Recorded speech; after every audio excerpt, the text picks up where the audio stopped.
Ooh, getting hot. I am going to make my hamburger chili. Oops. Dump these in here and then see if I can get the camera set up. This is just my, I like this brand. I get it at Grocery Outlet. Grass-fed beef. And it works very well for what we're doing today. I'm just going to break this up a little bit really quick. Got several things going here in the kitchen. Everybody's coming for taco feast. And so let's see if I can get this camera set up. Sorry guys, I know I'm horrible at this, but I'm trying. Let's see, what's a good name? This is just Oster, I think is what the name brand is, skillet, because I have this little kitchen that I don't really have an oven. In fact, how cute is that? That's my sink. And this, my bone broth that I took out of the freezer, I'm going to be using that in this recipe as well. So I've been thawing it out in just warm water. I'm very old-fashioned. I don't like to use my microwave unless I have to. Which, you do you, I do me. Just a healthier version of trying not to microwave everything, or just doing things a little bit differently. You kind of get that way on keto, I think, and eventually try to do a little bit healthier, a little bit better. I have the time. There's no reason I shouldn't be cooking and heating things up. I do a lot of things in my toaster oven already, and I think that's another reason I'm so excited lately about the little waffle machine I've been using a lot. Anyway, I've already been cutting and prepping and making things.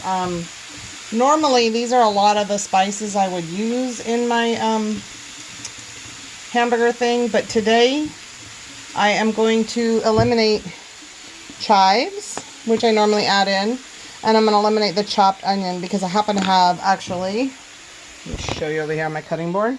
I actually have real green onions, regular white onion, or maybe it was a yellow onion, I can't remember. And this is actually the celery tops cut up. I had cilantro, but it went into my cabbage salsa, which is really like a salad that I make with a little bit of sweetened stevia. Make a little sweet with my mazzetta peppers and stuff. So I got a lot of that stuff prepped and ready. I like to have everything ahead of time so that when company comes, it's just me and company. I don't know how long my thing will let me videotape, and if it'll actually do this whole thing. But today too, I do usually use this no sugar added ketchup. As you can see, I have a little bit left in the bottom. I'm going to just add some apple cider vinegar to this container and use that. Sorry about that. There's the heater coming on. But I have this apple cider vinegar I've been getting that's from Costco. So it's includes the mother, which is very important, supposedly. Anyway, it'll help in the end in the sauce part of it, because I don't use the packets of taco meat anymore. I think I changed my lighting. The reason I don't use the packets, I don't even think I have any anymore. I do have a packet of this ranch. Okay.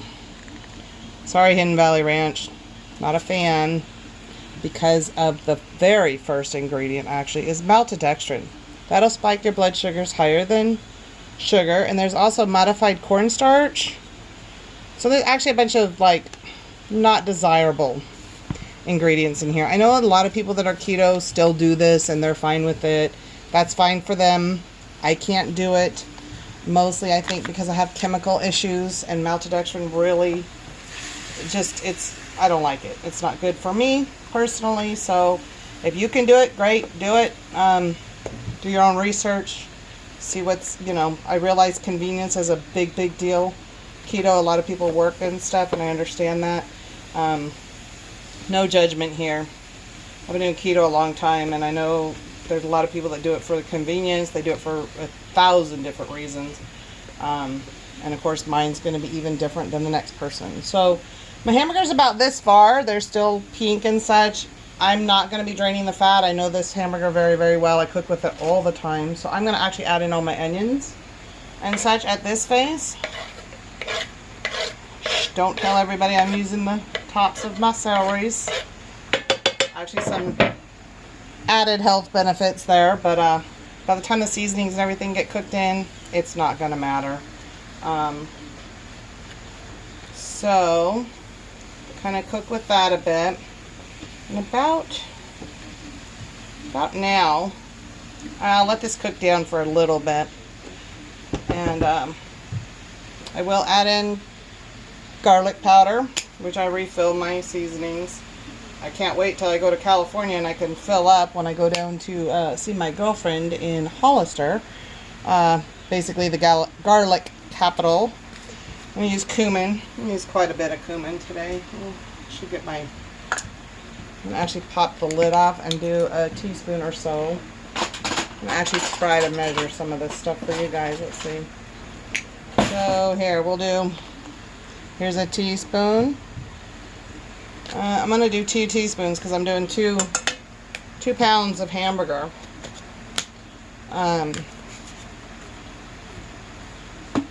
Crushed red chili peppers. Not required, but I like them. I'm going to add, oh, here I go again. I'm really, really bad about this. I'm sorry, guys. Little less than a teaspoon, like 3/4, because my mom and my sister, they like spice, but they can't really handle as much spice as I do. To each their own, that's fine. But I'm just trying to be aware because they are coming to my place for dinner and I don't want them to like burn their mouth off. So I took the cap off my chili powder. I used this one. Not even 100% sure where I got it, but it's got the clean ingredients. No maltodextrin in the ingredients, which I really, really like. So I'm going to add probably 3 to 4 tablespoons. I'm going to leave that there because I might add more. It's going to depend. I like to wait and see what the color looks like. I'm very much cook to look and cook to taste kind of person. Obviously, if you don't like some of these ingredients, don't use them. It's not like you have to make it exactly the way I make it. This is just what I do without using seasoning packets. I'm not even going to add any salt in today. I'll let people salt per the table because, like I said, I'm having company and I don't want anybody to feel uncomfortable with things being too salty, too whatever. This is going to have tallow and stuff in the top. This is my homemade bone broth. You see the tallow coming through? I want that. I want that in my thing. I'm going to use half of this. I think these are... Oh, I want to say 16-ounce mason jars. I canned these up a while ago. Again, if you're making your own homemade bone broth, I suggest you use really good bones, really good antibiotic-free, hormone-free, and such. Because if the animal's been sick and the animal's had antibiotics and such, it's going to be in their bones too. And if you're using those cheap bones to make your bone broth, what are you really eating? Is it really better for you? Might as well go buy the store-bought stuff that's, you know, got maltodextrin and other stuff in it. So, you know, it's a choice. Do what you want to do. Again, you do you, I'll do me. So this is going to be probably close to 1/4 to 1/2 cup when this is all put in here. So now my lid's off. Over here off camera. Oh, I don't know if I can actually get it on camera. Here, let's see. I'm going to add my apple cider vinegar. And I'm going to add probably several tablespoons full. Because it cooks down. It's, you know, it's not going to hurt you. You're not going to taste it. You know, a lot of people have an aversion to apple cider vinegar. They say it upsets their stomach, whatever. I'm just shaking it up because I'm trying to clean out my container. I like to get every last drop if possible. So there we go. Put that in there. Container's clean. Voila. Look at that. What a concept. I'll rinse that and put that in my recycling. I'm going to turn this down a smidge because as you can see it's starting to come together as like a taco seasoning thing. And that's pretty much it. I'm going to put the lid on this and I'm going to let it cook down probably 10 minutes or so until most of the juices start to kind of just soak into the hamburger. It may not take that long. It may only be like 8 minutes. Turn it down a little bit more. Put the lid on it. That's it. I'll be taking pictures later to put on my Instagram as normal at ketobandito.com. And you will see our feast tonight that we are going to be doing with this taco meat. And here, let's get a close-up. Doesn't that look great? All the celery will soften and get in there. The juices will, you know, kind of absorb. It'll be really good, really yummy. Put the lid on it. I'll let it sit. And until next time, this is at ketobandito.com for Instagram and on YouTube. Thanks for watching.